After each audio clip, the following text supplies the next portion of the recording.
سب سے پہلے تو پوری قوم کو مبارکباد پیش کرتی ہوں کہ آزادی کے 75 سال مکمل ہونے پر، اور پاکستان نے بالکل ترقی کی، اور 75 سالوں سے پہلے جب ہم دیکھتے ہیں اور آج دیکھتے ہیں تو الحمدللہ پاکستان نے اپنے سنگ میل جو ہے بڑی تیزی سے عبور کیے، جس میں ہم سب سے بڑھ کے کیٹرنگ قوت بن کے ابھرے۔ اس ملک کے اندر کسی بھی چیز کی وسائل کی کمی نہیں ہے، صرف ہمیں خلوص نیت سے جو ہمارا قومی ترانہ ہے اس پر عمل کرتے ہوئے، اس کے الفاظ کو سوچتے ہوئے کہ ہمیں اس ملک کو مستحکم بنانا ہے، پائیدار بنانا ہے، اور دنیا کے ترقی یافتہ ملکوں کی صفوں میں شامل کرنے کے لیے ہمیں آپس کے اختلافات کو، انتشار کو ختم کرنا ہوگا، اور جو قائد اعظم محمد علی جناح کا فیتھ، یونٹی، ڈسپلن ہے، اس پر اگر ہم عمل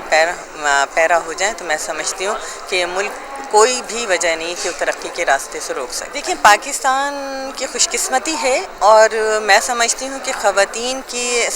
بغیر کوئی بھی ترقی ناممکن ہے۔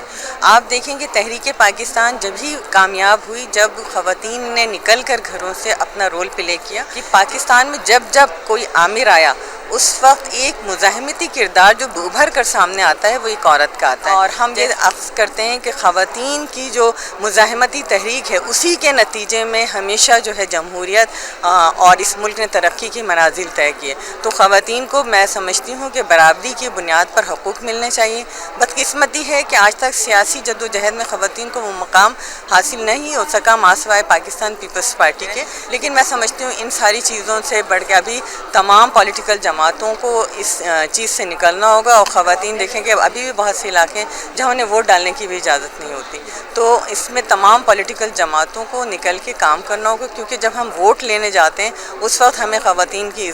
یاد آتی ہیں، لیکن اس سے پہلے جو ہم نے خواتین کے کانسیپٹ بنا کے رکھا ہے کہ وہ صرف گھر کے اندر ہیں اور وہ بچے سنبھالیں گی، گھر سنبھالیں گی، اس سے ہمیں نکلنا ہوگا ملک کی ترقی۔